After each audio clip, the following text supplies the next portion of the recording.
안녕하세요. 오늘도 서연살롱을 찾아주셔서 감사합니다. 저는 경기도 사는 40대 평범한 아이 엄마입니다. 30대 초반에 결혼하고 아이를 낳았어요. 제가 어렸을 때 심장수술도 하고 몸이 약했던지라 아이는 하나만 낳기로 남편과 합의했어요. 아이 하나 낳고 평범하게 사는 듯 보이는 저희 부부였지만 사실 안으로는 곪은 것이 많았답니다. 남편과 저는 결혼하기 전 사내 커플이었어요. 저는 남편의 다정함이 마음에 들었었고 남편은 저의 당찬 모습이 좋았다고 하더군요. 연애를 할 때는 서로 좋은 면만 봤는데 결혼을 결정지었을 때부터는 삐그덕거리기 시작하더라고요. 일단 남편이 시댁 제사에 대해 숨긴 것부터 문제가 되었어요. 저는 시댁이 제사가 그렇게 많은 줄은 몰랐거든요. 저희 아버님이 장손이라 일단 제사를 지내야 했고 친척들 제사도 이리저리서 가져와서 총 제사가 명절 제외하고도 8번이라는 겁니다. 이걸 결혼 몇 달 전에서야 저에게 알렸어요. 알고 나서 남편에게 펄펄 뛰면서 어떻게 그걸 숨길 수 있냐고 난리를 쳤지만 남편은 미안하다면서도 네가 할 게 뭐 있겠어. 걱정하지 마. 라는 뻔한 말만 했습니다. 그래요. 제사를 아무 말 없이 잘 지낼 수 있는 분들도 있겠죠. 중요한 문제잖아요. 잘 살아보려고 하는 거라면 당연히 결혼 전에 얘기하고 의논도 해야 하는 거 아닌가요? 너무나도 걱정이 돼서 남편에게 다시 물어봤죠. 도울 거 없어. 우리 엄마 그런 사람 아니야. 제사 없애고 싶어 하는 게 엄만데 설마 그걸 며느리한테 시키시겠어? 처음에 조금 돕는 척만 하면 돼. 그럼 서서히 오지 말라고 하실 거야. 미덥지 않았지만 결혼을 앞둔 그때에서는 별 다른 방법이 없었죠. 남편 말 믿고 결혼하는 수밖에는요. 결혼하고 신혼여행 갔다 오자마자 바로 제사 일정이 있더군요. 처음에는 처음이니까 갔습니다. 같이 집 온 며느리가 어머니 혼자 제사 지내게 하기는 너무 민망하더라고요. 그래서 한 번 갔었고 그러다 보니 2번, 3번이 되었습니다. 제사상도 얼마나 크게 차리시는지 제사만 지내고 오면 삭신이 쑤셨어요. 1년 정도 제사를 돕다가 더 이상 못하겠다고 손을 들었죠. 남편에게 통보를 하자 남편이 시어머니께 전달했고 즉각 시어머니께서 저에게 전화를 하셨어요. 회사에서 전화를 받는데 시어머니가 갖은 욕과 험한 말을 내뱉으시더라고요. 솔직히 결혼 전부터 교양이 있는 분은 아니라는 것 정도는 알고 있었지만 그냥 쿨하신 분이라고 생각하고 넘기곤 했었는데 그날 너무 충격적이었어요. 어디 남의 집에 시집와서 제사 지내니만이 하고 있어? 너 집에서 대체 뭘 배운 거니? 너희 친정도 참 알만하다. 저희 친정까지 들먹이는데 화가 났지만 한편으론 어머님께 제 마음을 그대로 다 보일 수는 없는 어려운 분이셨기에 제가 참았었네요. 그렇지만 회사 일도 그렇고 임신 준비도 그렇고 제사는 더 이상 못 돕겠다는 입장은 변함없이 내세웠습니다. 시어머니와 갈등이 끝에 끝까지 다다랐을 때 제가 마침 임신을 하게 되었어요. 남편이 임신 소식 전달하면서 이랬죠. 엄마, 정화 임신했어. 이제 제사 얘기는 그만해요. 정화가 유산기 있어서 절대 스트레스 받으면 안 된대. 그 얘기에 시어머니가 일단 항복을 하셨었죠. 제사 없이 지내다 보니 그렇게 편할 수 없더라고요. 일단 바닥에 쭈그려 앉아서 전 안 붙여서 돼서 좋고 제삿날 오는 손님들 술상 안 봐서 좋고요. 임신 때는 그래도 조용히 넘어갔는데 아이를 낳고 곧 있으려니까 다시 제사를 지내러 오라는 압박이 있더군요. 아기를 맡길 곳도 마땅치 않아서 어쩔 수 없이 직장을 관둔 상태였어요. 직장 핑계도 대지 못해서 한두 번 또 돕다 보니 어느 순간부터 제사일이 전부 제 몫이 되어 있더라고요.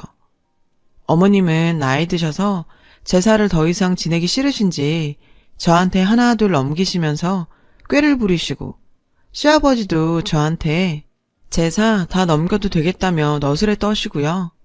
그래서 남편과 갈등도 점점 심해졌어요.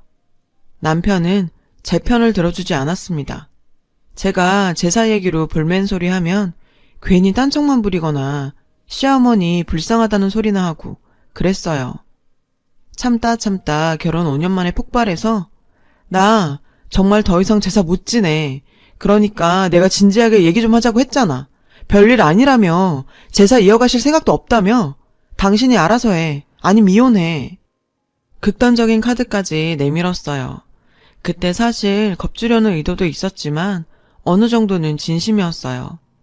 친정에서는 단 한 번도 지낸 적 없던 제사를 시댁 와서 매번 지내려니 너무 힘들더라고요. 남편은 제가 강수를 두자 이러더군요. 그래도 지금까지 해온 거 조금만 더 하자. 엄마 아버지 살아봤자 얼마나 사시겠어. 거참, 요새 인생은 60부터라고 하는데 저희 시부모님 겨우 60대신데 앞으로 살 날이 엄청 길 텐데 뭔 소린가 싶었습니다. 남편은 한숨을 푹 쉬면서 저만 포기하면 모두가 행복한데 정말 왜 그러냐고 절 탓하더군요. 남편인지 남의 편인지 꼴도 보기 싫더라고요. 그렇게 한동안 갈등을 하고 있는데 어느 날 남편이 술에 잔뜩 취해 집에 왔습니다. 깜짝 놀랐죠. 남편은 술을 잘하는 사람이 아니거든요. 그리고 다음날 회사도 가지 않고 계속 침대에서 뭉개더라고요. 도대체 무슨 일인가 해서 남편에게 추궁을 했습니다. 도대체 무슨 일 때문에 이렇게 술을 많이 먹은 것이며 회사는 안 가도 되는 거냐고요. 그랬더니 남편이 한숨을 푹 쉬면서 저에게 진실을 고백했습니다. 사실 말이야, 나 주식했어. 그 얘기를 듣는데 멍해지더라고요. 저는 전혀 상상도 못했던 일이었거든요. 그렇지만 침착하게 물었죠. 얼마나 했는데? 전 사실 몇백 정도 이렇겠거니 생각했는데 남편이 말을 계속 머뭇머뭇 못하더군요. 제가 공인인증서 있으니 다 뒤져보겠다고 협박한 끝에 남편이 밝힌 액수는 가히 충격적이었습니다. 처음에 회사 동료가 주식 소스 있대서 그거 우리 모아둔 돈 5천으로 시작했는데 그게 2억이 돼버렸어. 5천 잃고 1억 5천은 대출. 미안해 여보, 정말 내가 죽일 놈이야. 그 얘기를 듣는데 정신이 아득해지는 것 같았습니다. 세상에, 2억이라니요. 5천 모으기도 정말 힘들었는데 2억을 잃었고 그중 대출이 1억 5천이라니요. 어떻게 저 몰래 그런 일을 할 수 있느냐. 남편을 붙잡고 때리고 소리 지르고 가든 짓을 다 했지만 남편이 날린 돈은 돌아오지 않았죠. 저희에게 남은 건 희망도 없고 빚뿐이었어요. 그뿐이 아니었죠. 남편은 그동안 숨겼던 일을 더 얘기했습니다. 사실 회사도 잘렸어. 동료들한테도 손을 벌렸었거든. 그게 좀 꼬여서. 결국 회사에 사직서 냈어. 지금은 일구하려고 하는 중이야. 전 몇 날 며칠을 울고 통곡하다가 간신히 정신을 차렸습니다. 남편은 제 옆에서 죽은 듯이 지냈죠. 회사도 잘려서 나갈 데도 없어서 저 스스로도 잘못한 건 아는지 집에서 죄인처럼 지내는데 그 꼴이 얼마나 보기 싫던지요. 어쨌든 아이는 키워야 하고 이혼 생각 수만 번 했지만 아이 생각에 차마 그렇게 할 수 없었어요. 남편의 잘못을 한 번의 실수라 생각하고 제가 한 번은 넘어가기로 했습니다. 그런데 넘어가는 건 그렇다 치고 문제는 돈이었어요. 남편도 더 이상 감당이 안 되니 저한테 말한 것이긴 한데 저도 비상금 1,000만 원 숨겨뒀던 거 빼고는 돈이 없었거든요. 5천 날린 거야 그렇다 치고 1억 5천 대출을 당장 갚아야 하는데 생각을 아무리 쥐어짜내도 달리 빌릴 곳이 친정, 시댁밖엔 없더라고요. 결국 친정에 염치 불고 전화해서 사정 알렸더니 당장 집으로 오라고 하시더군요. 저희 부모님 예전에 주식에 대인 적이 있어서 남편 호되게 꾸짖으셨어요. 그동안 사위 귀하다며 한마디 안 하셨던 분들인데 이번엔 달랐죠. 남편은 눈물로 빌고 결국 저희 부모님도 이렇게 된 거 교훈 삼아 살라는 말과 함께 노후자금으로 갖고 계시던 1억을 내놓으셨어요. 차차 갚으라고 하셨지만 저한테는 받을 생각 없다고 하시더라고요. 그렇게 친정의 도움을 받았지만 5천을 해결해야 했습니다. 이젠 시댁이었죠. 이렇게 거지같이 돈 얻으러 다니는 거 너무너무 자존심 상하지만 시댁에서 설마 아들 문제인데 외면하진 않을 것이라 생각했어요. 전화로 대강의 상황 말씀드리니 역시 시부모님들도 크게 놀라시고 저희를 당장 오라고 하시더군요. 아이는 친정에 맡겨두고 저희 부부만 시댁으로 갔습니다. 시댁 가니 시부모님들이 한숨 푹푹 쉬시면서 인상을 쓰고 계시더라고요. 저희가 앉으니 대뜸 저한테 이러시더군요. 넌 얘가 이렇게 하도록 뭘 한 거냐? 어이가 없었습니다. 저 몰래 저지른 짓이고 남편이 원해서 경제권도 남편에게 다 줬던 것인데 제가 뭘 어쩐다고요. 화가 났지만 부부이니 저도 같이 죄인처럼 그냥 듣고만 있었습니다. 아휴, 남자는 여자하기 나름이야. 집에서 그런 관리나 해야지. 도대체 넌 뭐라고 지내는 거니? 그렇게 시어머니 시아버지께서 연타로 잔소리를 날리시는데 제 정신이 혼미해졌지만 그래도 꾹 참았습니다. 오죽 속상하시면 그럴까 싶은 마음도 있었어요. 아들 탓하긴 싫으니 며느리 탓하시는 것이었겠죠. 어쨌든 한바탕 잔소리가 끝난 후 본격적으로 돈 문제에 대해 상의를 하게 되었습니다. 그래, 얼마나 필요한 거야 대체?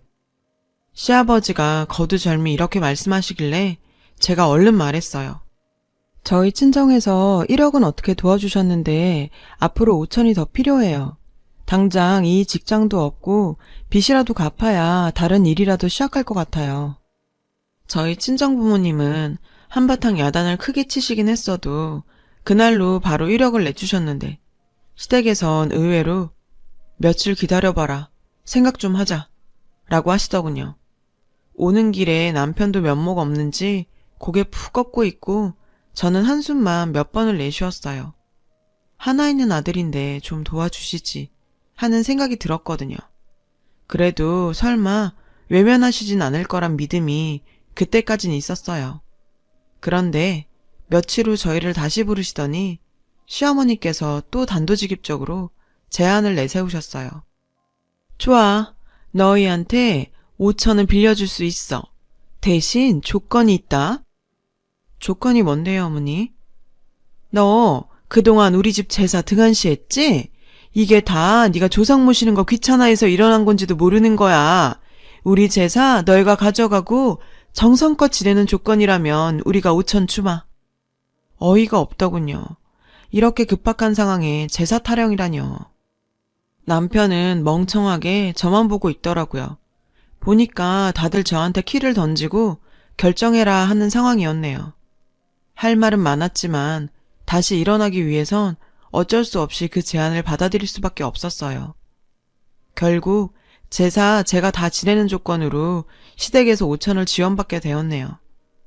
집에 오는 길에 정말 내가 무슨 잘못으로 이렇게 살아야 하나 심란했었어요. 그래도 일단 남편과 같이 극복하기로 한 마당에 여러 소리 안 하기로 했어요. 제사는 지내는 거고 남편은 빨리 일을 구해보라 했습니다. 다행히 취업이 잘 되는 직종인지라 남편은 2달 만에 취업을 했습니다. 그런데 그 회사가 워낙 작고 주먹구구식이라 남편의 일이 엄청 많더군요. 남편은 아침 일찍 나가 12시 넘어 들어오는 일도 잦았어요. 그렇다 보니 결국 모든 제사일은 제 몫이 되었어요. 저희 시어머니는 저에게 제사를 넘긴 후 친척들을 모두 저희 좁은 집에 모이게 통보를 하셨죠. 제사 준비는 전혀 돕지 않으시더군요. 친척분들도 와서 절이나 하지 저 도울 생각은 전혀 없었고 상 차리는 건 모두 제 몫이고요. 너무 힘이 들어서 한 번은 전을 좀 구입했어요. 그랬더니 먼 친척 큰어머니 뻘 되시는 분께서 삐죽하니 부엌에 있는 포장지를 이리저리 뒤져보시더니 그 길로 저희 시어머니께 이르시더군요. 시어머니는 난리치셨죠. 정성껏 제사 지낸다고 5천 가져가 놓고 이제 와서 전을 사서 제사를 지낸다고 갖은 험한 말을 쏟아내셨어요. 제사에 관한 한 집안 어른들 모두가 감시자셨어요. 1년에 한두 번이면 저도 정성을 다하겠지만 그게 아니라 1년에 10번 가까이 되는데 어떻게 매번 정성스레 하겠어요. 그런 말을 시어머니께도 했지만 요지부동이셨죠. 원래도 손수 다 해야 한다고 하시던 분이기도 했고 저희에게 그 5천만 원 주시고 나서는 더욱 의기양양하셔서 저에게 제사상 요구를 당당히 하셨어요. 남편은 제사했을 때도 바쁘단 이유로 얼굴만 비추고 절만 하거나 아니면 와서 쓰러져 자기 일수였고 손님들 가시고 나서 치우는 것도 모두 제 몫이었어요. 그래도 꾹꾹 참으며 산 것은 그렇게라도 살다 보면 돈도 모으고 아이도 키우고 그렇게 남들 사는 것처럼 살게 되리라는 희망 때문이었습니다. 그런데 어느 날 시댁에서 온 전화 한 통으로 그 희망이 산산이 부서졌어요. 다급한 목소리로 시어머니께서 전화가 오셔서는 이러시더군요. 예, 저번에 가져간 5천 당장 갚아야겠다.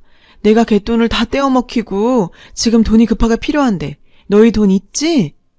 기가 막혔습니다. 제가 돈이 어디 있겠어요.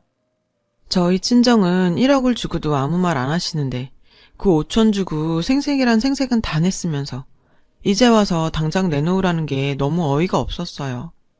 물론 돈 모으면 정말 바로 갚을 생각이었어요. 하지만 남편이 사고친 지 얼마 되지도 않았는데 돈이 어디 있겠어요. 어머니, 저희 돈이 없어요. 아시잖아요. 그 사건도 얼마 되지 않았고요. 그럼 너희 친정이라도 좀 빌려봐. 큰일 났어. 아, 그 망할 녀편네. 내 돈 어떡하면 좋아. 저희 친정을 들먹거리는 뻔뻔함에 치가 떨렸습니다. 더 이상 이 집 구석에서 살 수가 없다는 생각이 들었어요. 신혼 때부터 생겼던 트러블들, 명절 제사에 제가 성의 없다는 이유로 받았던 모욕들도 떠올랐고 무엇보다 남편이 주식 문제 벌이고 나서 시댁에서 제사 넘기려고 머리 쓴 것도 너무 배신감이 들었었고요. 당장 집에 온 아이 데리고 친정으로 갔습니다. 친정에다 그동안 있었던 모든 일들을 다 털어놨어요. 저희 엄마가 기가 막힌지 입을 떡 벌리시더군요. 아니, 그럼 말을 해야지. 넌 어쩜 그런 얘기를 한마디도 안 했니? 엄마가 그러시더군요. 제가 무던한 성격인 줄 알았지만 이렇게 바보 같은 데가 있는 줄 꿈에도 몰랐었다고요. 네가 뭐가 모자라서 그런 취급을 받고 살아? 당장 때려쳐! 흥분하던 엄마 옆에서 계속 듣고만 계시는 아빠가 조용히 그러시더군요. 그런 집에서 더 이상 고생할 것 없다. 안 그래도 너한테 말하려고 했는데 이제 너 그렇게 살지 않아도 남부럽지 않게 잘 살 수 있어. 아빠, 그게 무슨 소리야? 저희 친정도 시댁보단 사정이 낫지만 그냥 평범한 서민집인데 남부럽지 않게 산다는 게 무슨 뜻인가 했어요. 그랬더니 엄마가 슬그머니 미소를 띠시더라고요. 너희 아빠 왜 전에 동창들이랑 지분 나눠서 10명이서 땅 사뒀던 거 기억나지? 그때 내가 엄청 뭐라고 했었잖아. 그런 땅을 왜 사냐고. 그런데 이번에 그 땅 재개발돼서 10명 다 떼부자 되게 생겼어. 알아보니 거의 확정적이더군요. 아빠가 고등학교 동창회 나가는 데에서 땅 부자 아저씨가 있었는데 그 아저씨 추천으로 10명이서 합심해서 10%씩 지분을 둬서 샀던 땅이 대박이 난 겁니다. 꿈인가 생신가 싶더군요. 안 그래도 제가 너무 어렵게 사니 엄마 아빠가 이혼 얘기가 목구멍까지 차올랐는데 책임져 줄 수 없어서 못했단 말이었다고 하더군요. 그런데 우리 돈도 있겠다. 더 이상 너 그런 데다 못 두겠다. 어서 그만둬. 그렇게 모든 일은 순식간에 정리됐습니다. 이를 새까맣게 모르는 시댁에서는 저희에게 5천을 내놓으라고 계속 독촉을 하더라고요. 그 과정에서 남편이 보인 태도도 실망스러웠죠. 우물쭈물 대면서 저기 장모님 장인어른께 한 번만 더 얘기해보자. 이러더군요. 사실 같이 살아온 정이 있어 이혼 생각은 제고하고 있었는데 그 말을 들으니 남은 정이 뚝 떨어졌어요. 남편에게 더 이상 못 살겠으니 이혼하자고 했습니다. 제사도 싫고 빚도 싫고 시댁에 독촉도 싫다고요. 남편은 처음엔 매달렸지만 나중에는 오히려 배짱을 부리더군요. 네가 가면 어딜 가서 뭘 해먹고 살겠냐? 그래, 이혼해봐라. 그래야 우리 집 귀한 거 알지. 뻔뻔한 태도에 제가 정말 한 번은 복수를 하기로 결심했습니다. 이혼 결정 짓고 아무렇지 않게 재산 알짜를 지켜 친척들을 불러 모았어요. 그날은 저희 시어머니께 돈 준다는 핑계로 시어머니도 빨리 오시라 불렀습니다. 한상 차려놓자 친척들이 속속 집으로 들어오더군요. 지들끼리 왁자지껄 떠드는데 정말 가짠더라고요. 시어머니께서 부엌에 오시더니 물으셨어요. 오늘 돈 주는 거 맞니? 제가 생글생글 웃으면서 말했어요. 어머니, 돈은 아들한테 받으셔야지 왜 저한테 그러세요? 제가 난데없이 버릇없이 구니까 시어머니께서 당황하시더라고요. 곧 마구 화를 내시더군요. 제가 무슨 돈이 있겠니? 너희 친정이라도 말해보라니까. 돈이 급해 죽겠는데. 부엌에서 언성이 커지니 친척들이 슬슬 눈치를 보더군요. 친척들이 웅성웅성거리는 그 사이를 비집고 가서 제사상을 들어서 와장창 엎어버렸습니다. 시어머니는 고함을 지르시고 친척들은 다들 기겁을 하더군요. 제사상을 엎고 난장판이 된 와중에 눈앞에 보이는 조기 2마리를 집어들어서 시어머니 면상에 던져버렸습니다. 조상귀신이랑 같이 이거나 잡숫고 정신 차리세요. 어디서 우리 친정들 막거리면서 돈 내놓으라 말아요. 저 사람이랑 저 이제 남남이니까 당신들끼리 제사 잘 지내봐요. 조상귀신 귀하다고 어디 남이 집 귀한 자식 들여다 이렇게 부려먹어요. 당신네들 조상은 그렇게 가르쳤어요? 그래서 다들 잘 살고는 계시고요? 전 더러운 이 집구석 이제 나갑니다. 아이는 친정에 맡긴 상태였기에 저는 몸만 훌훌 털고 나왔죠. 뒤에서 웅성거리는 소리들이 울려 퍼졌어요. 남편에게 도대체 이게 무슨 일이냐고 묻는 말들이었죠. 시어머니가 주저앉아 아이고 아이고 하는 통곡소리가 울려 퍼졌고요. 10년 묵은 채증이 내려가더군요. 그 이후 이혼하고 남편이 어디서 들었는지 저희 집 소식 듣고 찾아와서 싹싹 빌더군요. 시어머니가 많이 반성하니 돌아오라고. 제발 돌아오라 주절주절 대더라고요. 듣기 싫었어요. 제가 웃으면서 쏘아붙였죠. 우리 부모님 돈이나 갚아. 1억이나 가져간 거 언제 갚을 거냐고. 그 얘기를 하니 얼굴이 하얗게 질리더군요. 1억이란 돈이 어딨겠어요. 혼자 중얼중얼 거리더니 주랭랑 치더군요. 맘 같아선 그 돈도 받아내고 싶지만 돈 갚을 능력도 안 되는 인간이기도 하고 저희 부모님이 저 받아주셨던 돈이니 잊으라고 하셔서 일단은 참았어요. 언젠가라도 다시 귀찮게 하면 그 1억도 반드시 받아낼 생각이에요. 돈 안 받는 대신 시댁 남편으로부터 자유롭게 편하게 산다고 생각하려고 합니다. 저는 요새 아이 키우면서 엄마 아빠 그늘에서 편하게 살고 있어요. 친정 부모님께 죄송한 생각이 많이 들지만 그래도 일단 시댁에서 탈출한 것이 너무 좋습니다.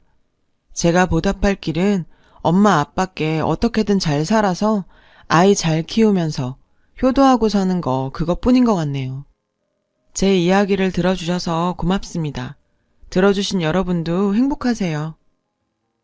여러분, 사연 댓글에 응원과 현명한 조언 부탁드려요. 좋아요와 구독은 저에게 큰 힘이 됩니다. 오늘도 좋은 일 가득하세요.